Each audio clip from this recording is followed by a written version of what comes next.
Deus continue abençoando todos, no nome do Senhor e Salvador Jesus Cristo. Graças a Deus. Vamos então nos pôr em pé nesse instante. Vamos ler uma escritura no livro de Salmo, no capítulo 34. Eu quero tomar a partir do versículo 15. A partir do versículo 15. Salmo 34, a partir do versículo 15. Que diz assim: os olhos do Senhor estão sobre os justos, e os seus ouvidos atentos ao seu clamor. A face do Senhor está contra os que fazem o mal, para desarraigar da terra a memória deles. Os justos clamam, e o Senhor os ouve, e os livra de todas as suas angústias. Perto está o Senhor dos que têm o coração quebrantado, e salva os contritos de espírito. Muitas são as aflições do justo, mas o Senhor o livra de todas. Ele lhe guarda todos os seus ossos, nem sequer um deles se quebra. A malícia matará o ímpio, e os que aborrecem o justo serão punidos.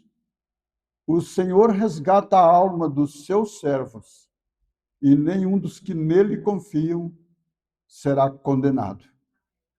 Versículo 19, recapitulando, que diz: muitas são as aflições do justo, mas o Senhor o livra de todas. Senhor Deus, nosso amado Pai Celestial, no nome de nosso Senhor Jesus, lemos a tua palavra com todo respeito, com toda reverência, Senhor, mas toda pessoa pode ler as mesmas páginas sagradas, mas somente o Espírito Santo tem poder para vivificá-las no mais profundo dos nossos corações. Te pedimos, ó Deus, que o Senhor faça isto, Senhor, por nós nesta noite, no nome do Senhor Jesus Cristo. Amém.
Deus continue abençoando a todos, podemos assentar. Quero tomar um tema para a gente caminhar nesse tema sobre regozijo na tribulação. Regozijo na tribulação. Sabemos que não é fácil, né?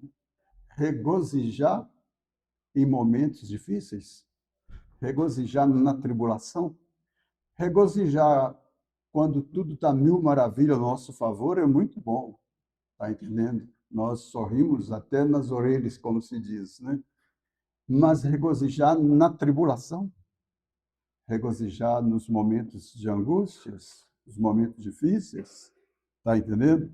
Nós vamos caminhar dentro desse tema e nós cremos piamente que vamos ser ricamente abençoados. Então, eu quero tomar ainda na sequência em Romanos, no capítulo 5, a partir do versículo 1, que diz assim: tendo sido, pois, justificado pela fé, temos paz com Deus, por nosso Senhor Jesus Cristo, pelo qual também temos entrada pela fé a esta graça, na qual estamos firmes, e nos gloriamos na esperança da glória de Deus.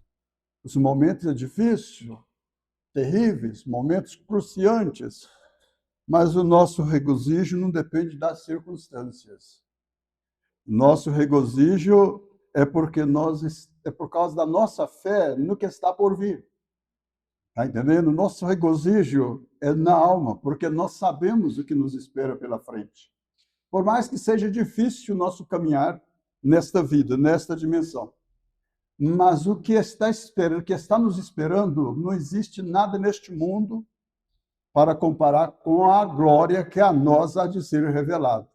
E é por isso que nós nos sentimos alegres, mesmo nas tribulações, mesmo nos momentos de angústias, porque nós temos certeza, convicção, e isso cada um de nós temos que ter esta certeza, esta convicção de vida eterna. Porque nesta vida aqui, ela é apenas passageira, ela é apenas um xeroque da vida futura. De todas as maneiras que você possa pensar, inclusive, eu sempre falo, todas as pessoas que fazem um aniversário, por exemplo, ali batem palma, cantam e parabéns para você, parabéns por mais este aniversário, parabéns por mais um dia de vida, mas na realidade é uma contagem regressiva. Está entendendo? Nós falamos mais um dia de vida, mas na verdade é menos um dia de vida. Porque cada dia que passa você está caminhando para mais próximo de Você está descendo, está envelhecendo. Está entendendo? Se suponhamos que Deus vai nos dar para cada um de nós, ou individualmente, 80 anos de idade, então, cada dia que passa, para quem já está chegando nos 70, então, se é 80, então está faltando só 10. Entendeu o que eu quero dizer? Então, nós vemos que o nosso prazer, a nossa alegria, o nosso gozo, está entendendo? É por causa do que nos espera pela frente. Nós temos muita convicção de que o que está esperando por nós é muito melhor do que qualquer coisa que você possa conseguir nessa dimensão, nesta vida. Então, vejamos muito atentamente, vai ser muito importante para nós. Tendo sido, pois, justificado pela fé, temos paz com Deus por nosso Senhor Jesus Cristo, pelo qual também temos entrada pela fé a esta graça, na qual estamos firmes e nos gloriamos na esperança da glória de Deus. E não somente isto, mas também nos gloriamos nas tribulações, sabendo que a tribulação produz paciência. Sabemos que a tribulação produz paciência, e a paciência, experiência, e a experiência, a esperança. E a esperança não traz confusão. Porquanto o amor de Deus está derramado em nossos corações pelo Espírito Santo que nos foi dado. Pense bem que coisa tremenda, coisa gloriosa, né? Então, nós temos aqui também no livro de Abacuque, no capítulo 3, no versículo 17, 18 e versículo 19. Vemos aqui o que Abacuque disse no capítulo 3. Porque ainda que a figueira não floresça,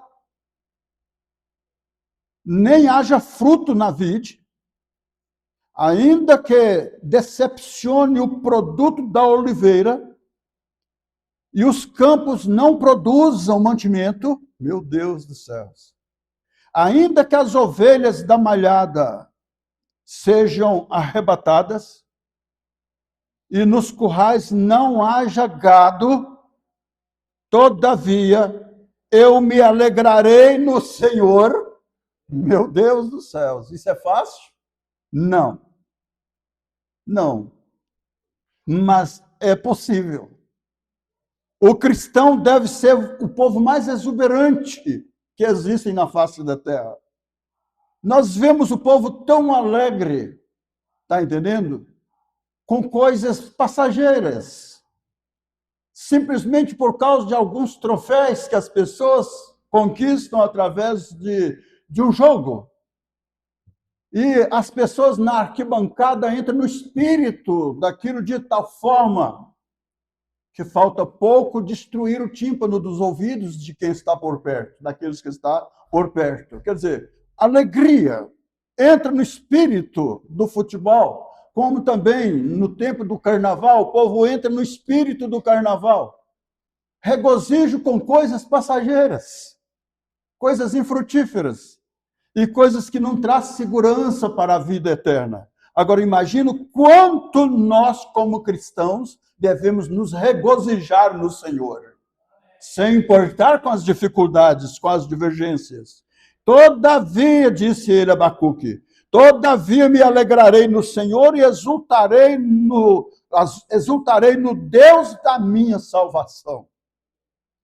O Senhor é Deus, o Senhor é Deus, é a minha força, e fará os meus pés como os das servas, e me fará andar sobre as minhas alturas. Isso é o que faz o Senhor por nós, disse Abacuque. Então, meus amados, esse assunto é tremendo e cada frase deve ficar gravada no nosso coração. E não somente isso, mas também nos gloriamos nas tribulações, sabendo que a tribulação produz a paciência, e a paciência a experiência, e a experiência a esperança. E a esperança não traz confusão. A esperança não traz confusão. Vivemos em um mundo onde todos desejam alegria, é o que nós estamos vendo. Todos desejam alegria, mas ninguém deseja sofrimento. Quem quer sofrimento? Claro, se nós pudéssemos viver sem o sofrimento, seria maravilhoso.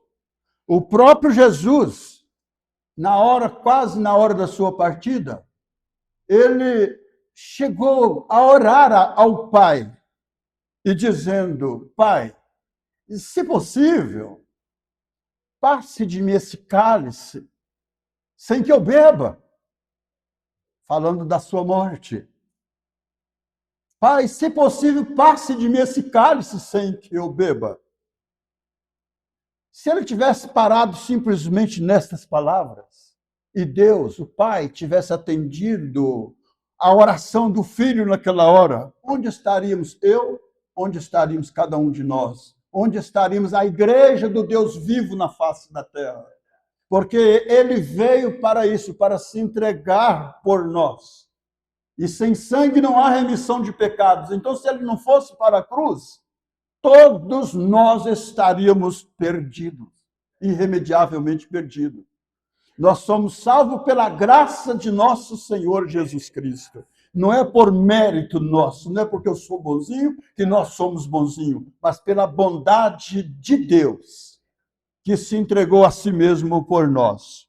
Então, vamos caminhar nisso com muita atenção. Então, vivemos em um mundo onde todos desejam alegria, mas ninguém deseja sofrimento. Entretanto, a Bíblia nos ensina uma verdade profunda. O cristão pode se alegrar mesmo em meio à tribulação.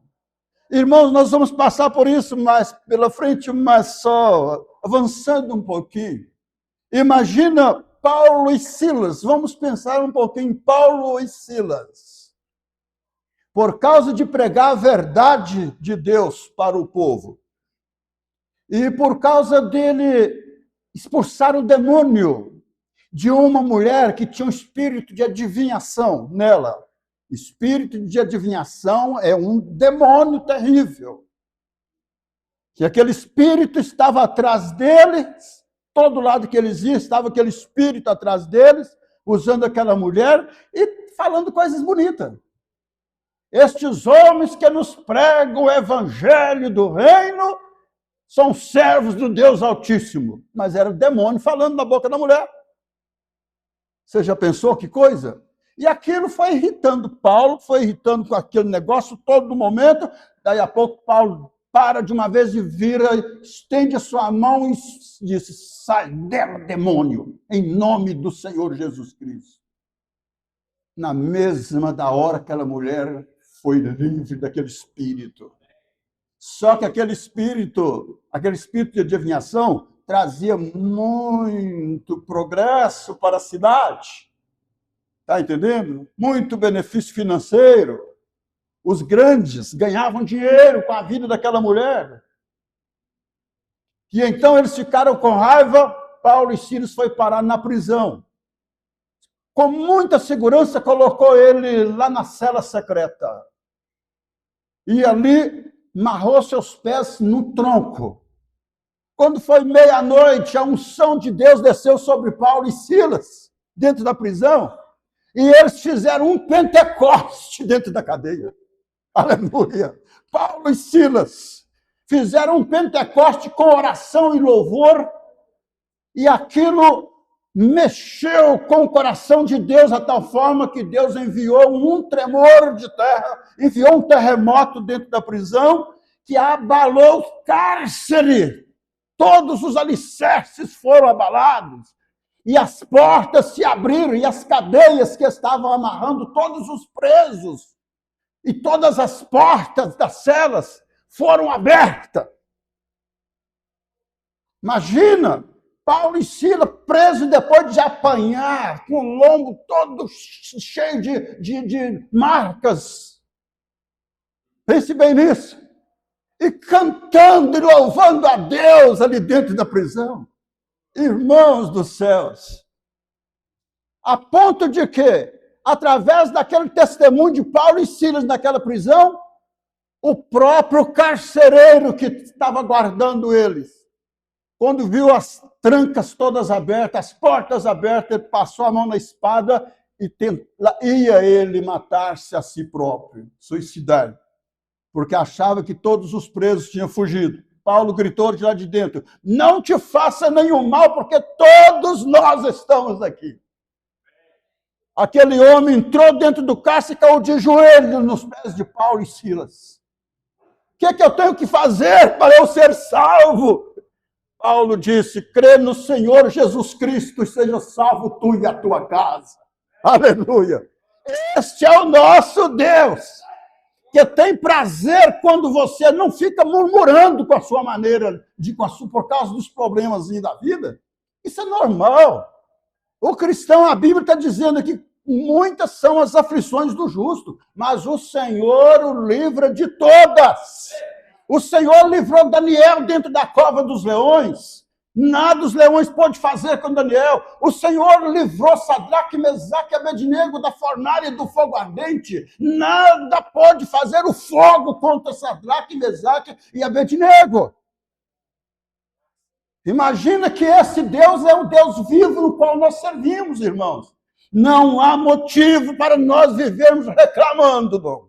De maneira nenhuma. Para de reclamar se você é um murmurador. Porque Deus não aceita isso, Deus não gosta disso, Deus não tem prazer com isso. Deus quer ver o cristão é alegre na sua presença e não importa as circunstâncias. Aleluia, louvado seja Deus. O regozijo do crente não está nas circunstâncias, mas na certeza de Deus. Na certeza que Deus continua no controle e está trabalhando na sua vida. Está trabalhando na sua vida, você parece que não está vendo, às vezes tem hora que nós parece que não estamos vendo, mas Deus está trabalhando na nossa vida. Ô, gente, mas você já pensou o maior sofrimento que José do Egito passou? Amado pelo seu pai e odiado pelos seus irmãos?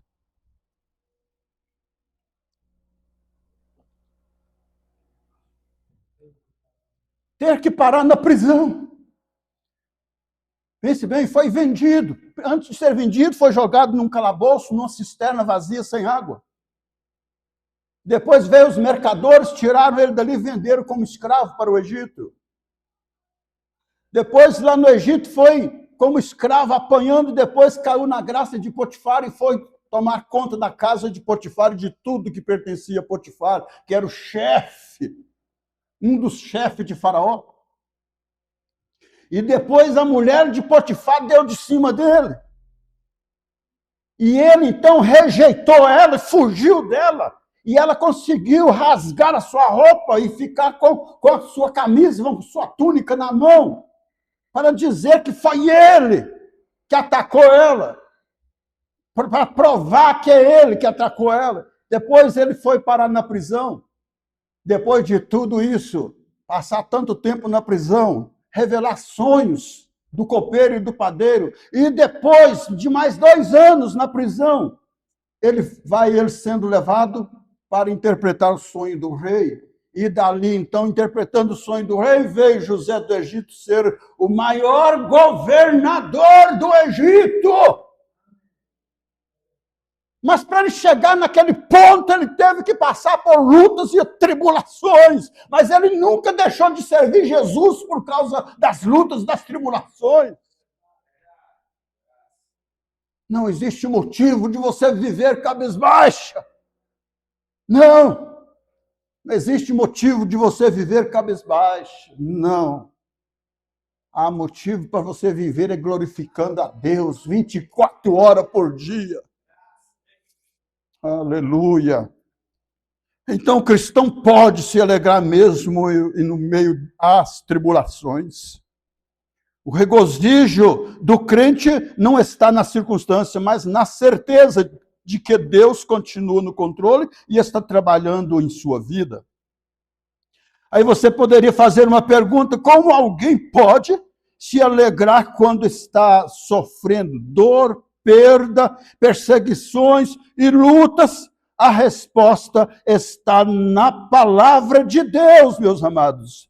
Abacuque estava dizendo aqui que ainda que a figueira não floresça, Abacuque, quando disse isso aqui, foi em momentos de tribulação, momentos de angústia. Ele não via nada à sua frente, não via recurso de nada. Ele só via problemas, ele só via fome chegando sobre ele e sobre todo o povo. Mas, no entanto, Abacuque tinha convicção, ele tinha certeza no Deus que ele servia.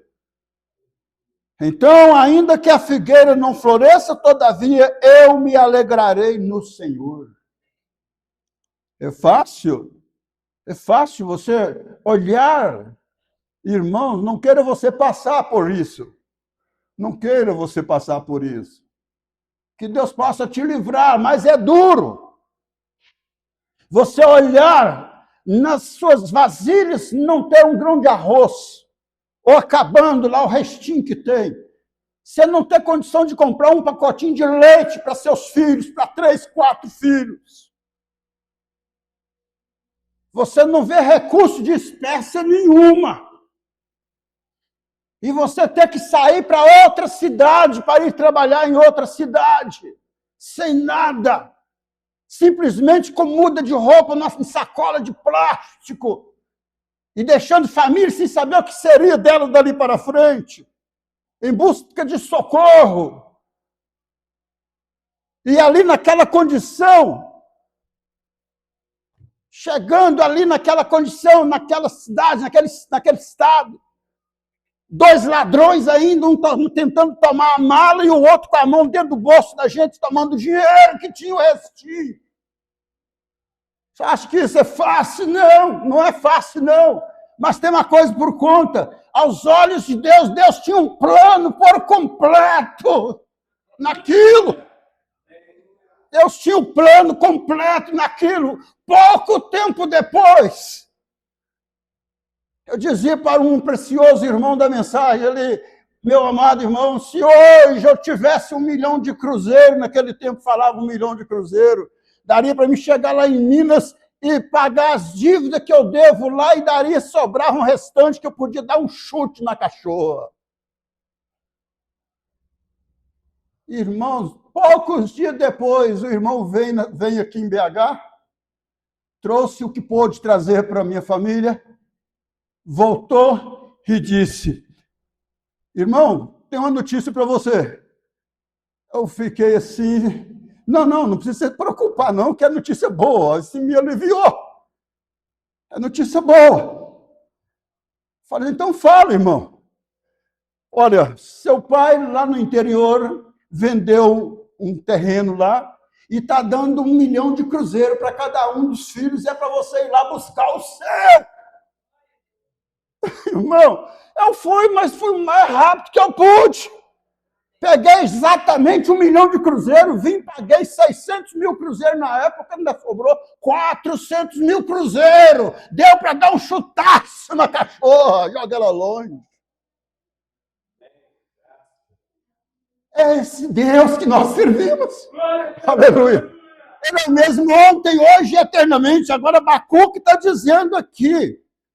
Abacuque está dizendo aqui. Ainda que a figueira não floresça, deixa eu ler mais extensivamente, porque ainda que a figueira não floresça, nem haja fruto na vide, ainda que decepcione o produto da oliveira, e os campos não produzem mantimento, ainda que as ovelhas da malhada sejam arrebatadas, e nos currais não haja gado. Todavia, eu me alegrarei no Senhor e exultarei no Deus da minha salvação. Aleluia! Que isso possa, irmão, nos alicerçar mais. Nós não sabemos o que está pela frente, o que nós ainda temos que enfrentar. Hoje a coisa está muito boa, está difícil. Levanta cedinho, sai de manhã, vai pegar serviço lá para 7 horas, lá para o centro de Belo Horizonte afora, viu, Brendo da agência. E com dificuldades, lutas uma em cima da outra, para conseguir uma coisinha. Tem que forçar daqui, dali, mas a coisa ainda está boa demais da conta. Irmão, não tem motivo para reclamar de nada, de nada. Agora, imagina se nós tivermos que chegar no momento, porque o irmão Brana disse que a noiva de Cristo não passará pela grande tribulação, mas ela subirá em meio a um grande aperto. E que aperto será esse? Nós sabemos que nós já estamos enfrentando um grande aperto. Todos os verdadeiros cristãos, principalmente pais e mães, que têm que ter os seus filhos nos colégios, nas faculdades e assim por diante, e estamos como a mãe de Moisés, colocando Moisés no rio. Mas só que ele estava betumado. O cesto estava betumado. Você está betumado com o Espírito Santo para enfrentar os problemas que virá pela frente. É o Espírito Santo em nós que vence. Eu não dou conta de vencer nada, mas o Espírito Santo em mim vence, já venceu. O Espírito Santo em você já venceu por você. Merece uma salva de palmas, Senhor Jesus. Aleluia! Louvado e engrandecido seja o teu nome. Que coisa maravilhosa. Todavia eu me alegrarei no Senhor e exultarei no Deus da minha salvação. O Senhor Deus é a minha força e fará os meus pés como os das servos e me fará andar sobre as minhas alturas. Que coisa maravilhosíssima. Que aplicação tremenda. Glória a Deus. Então, mas sua alegria não depende das circunstâncias. Muitas vezes, falta recursos financeiros. Quantas vezes falta recurso financeiro até para você comprar um remédio, às vezes. Há momentos que está muito bom. Eu vejo que, no momento atual, com os benefícios que a gente tem observado na nossa cidade e nas cidades, nas regiões próximas dos rios que foram acometidos com aquela tragédia lá do Brumadinho. Então veio um benefício na cidade para cada pessoa e tal. E muitas pessoas não sabem nem o que faz com o pouco que ganha. Acha que está ganhando dinheiro demais. E enfia, às vezes, os dois pés numa bota só, confiando na ajudazinha que está recebendo da Vale, por exemplo, confiando no pouquinho que está ganhando daqui e dali, mas não sabe manter-se, não sabe ter um equilíbrio financeiro, e tudo que entra joga fora, tudo que entra não sabe o que compra. Mas está passando. Isso aí está acabando. Daqui a pouco a pessoa está mal acostumada e a coisa vai acabar mesmo, daí a pouco a pessoa está quase precisando de pedir ajuda. Isso é uma advertência. Porque às vezes falta recurso financeiro, surge enfermidade no lar. A família enfrenta crises. Mesmo assim, podemos nos alegrar porque Deus não mudou. Ele é o mesmo ontem, hoje e eternamente. Aleluia. Que coisa maravilhosa. Paulo e Silas na prisão, que eu já mencionei, injustamente cantavam louvores à meia-noite. Isso está no livro de Atos, no capítulo 16, e a partir do versículo 25, de Atos dos Apóstolos, está aqui, diz assim: e aconteceu que, indo nós à oração, eles não estavam andando à toa, não. Eles estavam indo à oração. E aconteceu que, indo nós à oração, nos saiu ao encontro uma jovem que tinha espírito de adivinhação, a qual, adivinhando, dava grande lucro aos seus senhores. Esta, seguindo a Paulo e a nós, clamava dizendo: estes homens que nos anunciam o caminho da salvação são servos do Deus Altíssimo. E isto fez ela por muitos dias. Mas Paulo perturbou-se com aquilo, ficou irritado com aquilo. Pense bem. Então voltou-se e disse ao Espírito: em nome de Jesus Cristo te mando que saias dela. E na mesma hora saiu. E vendo seus senhores que a esperança do seu lucro, que o negócio deles era isso aqui, não importava se o demônio até matasse a mulher. O negócio deles era isso aqui, era dinheiro, era lucro financeiro. Mas a mulher estava perturbada, era um demônio que tomava conta dela, que dominava ela. E o Espírito Santo, através de Paulo, repreendeu aquele demônio e expulsou. A mulher, então, se sentiu livre, livre, livre. Enquanto Paulo e Silas ficou preso, por causa daquilo. Então, e vendo os seus senhores que a esperança do seu lucro estava perdida, prenderam Paulo e Silas e os levaram à praça na presença dos magistrados e apresentou-os aos magistrados e disseram: estes homens, sendo judeus, perturbam a nossa cidade.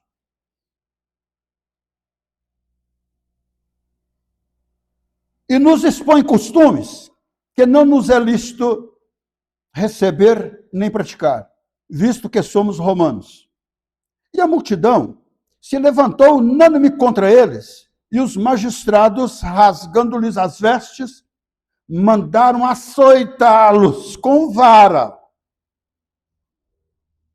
E, havendo-lhes dado muitos açoites, os lançaram na prisão, mandando o carcereiro que os guardasse com segurança, o qual, tendo recebido tal ordem, os lançou no cárcere interior e lhe segurou os pés no tronco.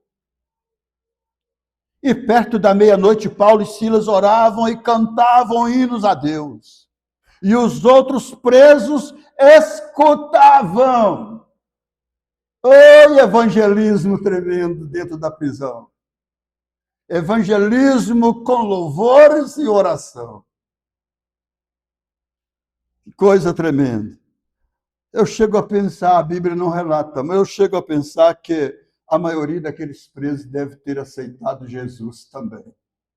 Quando veio o próprio carcereiro se rendendo ao Senhor Jesus Cristo. E de repente sobreveio um tão grande terremoto que os alicerces do cárcere se moveram. E logo se abriram todas as portas e foram soltas as prisões de todos. E acordando o carcereiro e vendo abertas as portas da prisão, tirou a espada e quis matar-se, cuidando que os presos já haviam fugido. Mas Paulo clamou com grande voz, dizendo: não te faças nenhum mal, que todos aqui estamos. Oh, coisa tremenda. Mas Paulo clamou com grande voz, dizendo: não te faças nenhum mal, que todos aqui estamos. E pedindo luz, saltou dentro e todo trêmulo, esse é o carcereiro, todo trêmulo, se prostrou ante Paulo e Silas. E tirando-os para fora, disse: senhores, que é necessário que eu faça para me salvar? E tirando-os, e eles disseram: crê no Senhor Jesus Cristo e serás salvo tu e tua casa. Crê no Senhor Jesus Cristo e serás salvo tu e tua casa. Não falou com ele quanto tempo iria demorar, não. Só falou com ele que crê no Senhor Jesus Cristo e serás salvo tu e tua casa. Será que essa narração de Paulo foi só para o carcereiro? Será que não é para nós também, não? Será que nós não podemos tomar essa mesma palavra em prol de nossos filhos, de nossos lares, os filhos que estão desviados do caminho do Senhor? Porque Deus é o mesmo ontem, hoje e eternamente. Você já creu no Senhor Jesus Cristo? Você já foi batizado em nome do Senhor Jesus Cristo? Você está tomando santa ceia com asmo, vinho puro, lavando os pés dos santos? Você não pode crer da mesma forma que Deus vai trazer os seus filhos? Deus vai trazer os nossos filhos, nossos netos que estão desviados, pai e mãe que estiverem desviados. Jesus Cristo é o mesmo ontem, hoje e eternamente. Coisa maravilhosa. Nós encontramos também no livro de Tiago, no capítulo 1, versículo 2, 3 e 4. E Tiago: meus irmãos, tende grande gozo quando caídes em várias tentações. Tiago 1, versículo 2, 3 e 4. Meus irmãos, tende grande gozo quando caídes em várias tentações, sabendo que a prova da vossa fé opera paciência. Sabendo que a prova da vossa fé opera paciência. Tenha, porém, a paciência, a sua obra perfeita, para que sejais perfeito e completo, sem faltar em coisa alguma. Então, Tiago não disse se passardes por várias tentações, ele disse quando passardes, porque William Branham disse na mensagem A Tempestade que se aproxima, que todos nós temos uma tempestade para passar na vida. Ele disse, se você ainda não passou pela sua tempestade, pode esperar que ela virá a ti tarde ou cedo. Mas todo cristão tem uma tempestade para passar na vida.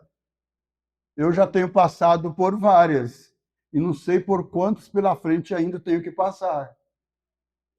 Mas tem uma coisa, não importa.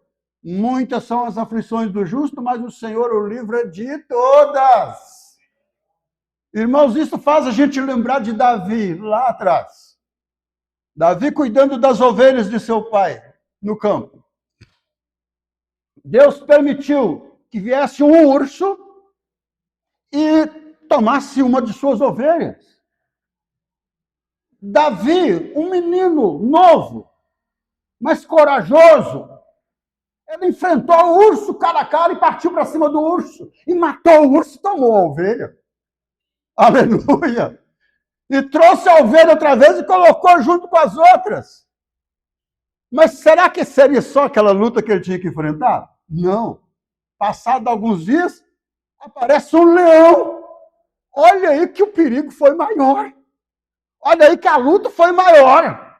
Mas o Deus que livrou ele do urso, agora é óbvio que ele ia livrar ele do leão. Da mesma forma que livrou ele do urso. O leão chegou e tragou uma das ovelhas, saiu correndo com ela. E Davi atrás. E Davi conseguiu derrubar o leão. E partiu para cima e matou o leão. Rasgou as suas mandíbulas. Aleluia. Isso não é o homem, isso é Deus no homem. Aleluia. Tomou a ovelha e voltou com ela outra vez e colocou junto com as outras. Certamente sarou, curou as suas feridas. E ela foi viver. Mas será que foi só essa luta? Ainda tinha uma outra maior ainda. Maior ainda. Mas você acha que Davi iria desistir? Aquelas duas lutas primeiro que ele passou foi para dar para ele mais sabedoria, mais força, para enfrentar o que viesse pela frente. A luta que você está passando hoje é simplesmente Deus te preparando para algo mais que virá pela frente. Aleluia. Aí a pouco, então, vai ele levar provisão para os seus irmãos lá no campo de batalha. Está lá seus irmãos, os grandalhões, que foi escolhido por Saul. E Davi era um molequinho, seus 16 anos, quem sabe franzininho, cabelo caído. E agora Davi chega ali exatamente no momento que lá do outro lado sai do arraial o gigante Golias. Opa! Cadê o homem? Qual de vocês virá para lutar comigo? Não tem nenhum homem no meio de vocês para vir me enfrentar? Se ele me vencer, nós seremos vossos servos, e se eu vencê-lo, vocês serão nossos servos. Davi disse para um dos seus irmãos, o que é isso que está acontecendo? Que homem é aquele? Eles disseram para ele, sai daqui, Davi! Vai embora, você não devia nem estar aqui, rapaz. Aqui nesse seu lugar, não. Esse homem não pode escutar você falar isso, não, em outras palavras.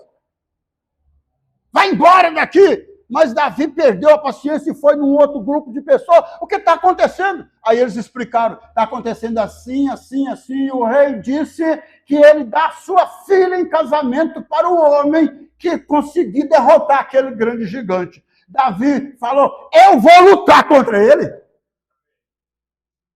Saul olhou para ele e disse, você é uma criança, Davi, você não pode, você não tem capacidade, você não tem condição, você é ainda até de menor, você não tem condição de enfrentar o Golias. E, contudo, com muita insistência dele, Saul falou assim, então faz o seguinte, você está disposto?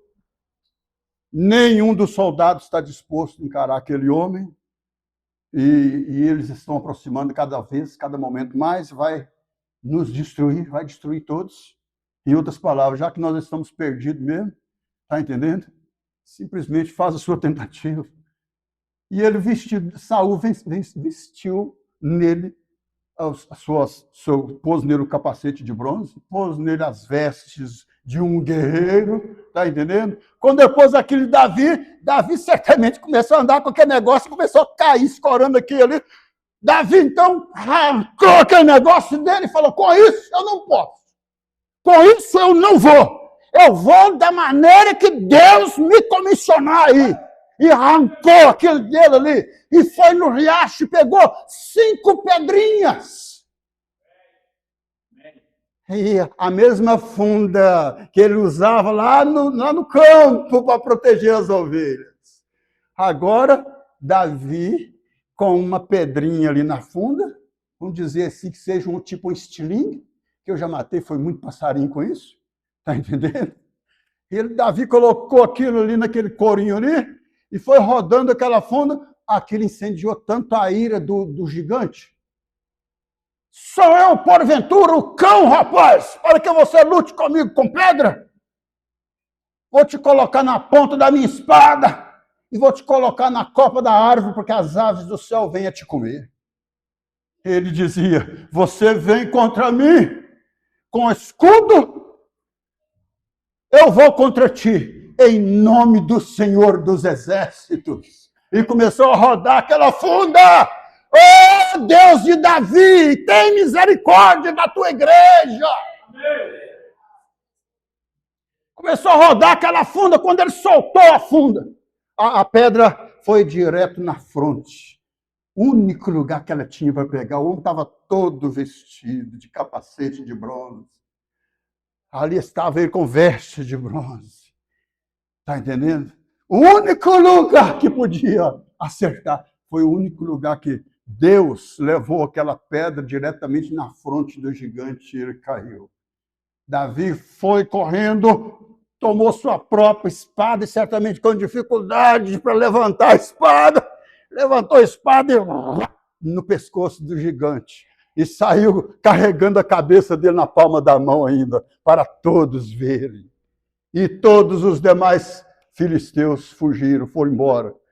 E o exército de Israel saiu correndo atrás. Irmãos, lutas e vitórias. Isso aqui, tribulação, o assunto que falei é tribulação tribulação produz crescimento espiritual. Mas o assunto mesmo é regozijo na tribulação. Regozijo na tribulação. Vamos deixar essa outra parte aqui de José. Em seguida, no tópico 3 que eu anotei, regozijo na tribulação revela a força da fé que você tem. O regozijo na tribulação revela a força da fé que você tem. O regozijo na tribulação de Davi, naquela hora, revelou a força que ele tinha. Ele não tinha força própria, mas ele podia dizer, você vem contra mim com espada e com escudo. Eu vou contra ti em nome do Senhor dos Exércitos. E o gigante caiu. É a maneira que eu e você temos que aproximar do gigante de dificuldades que apresenta no nosso caminho. Deus abençoe cada um de vocês. Vamos nos pôr em pé e vamos encerrar essa mensagem. Se tiver um louvor, após a mensagem, os irmãos, vamos encerrar, os irmãos assentam. Se tiver um louvor, cantam, para que então possamos despedir para irmos embora. Senhor Deus, Pai bendito, em teu santo e precioso nome, Senhor, te agradecemos por esse tremendo privilégio que o Senhor nos deu, de estarmos aqui nesta noite, ó Deus, para receber de ti, Senhor, esta injeção de ânimo, Senhor, para nós continuarmos nesse caminho maravilhoso, nesta jornada, enfrentando cada dificuldade que aparecer, reconhecendo que nós não podemos vencer nada, mas o Senhor já venceu por nós. no nome santo de Jesus Cristo. Sela esta mensagem no mais profundo dos nossos corações, no nome do Senhor Jesus. Amém, Senhor. Amém.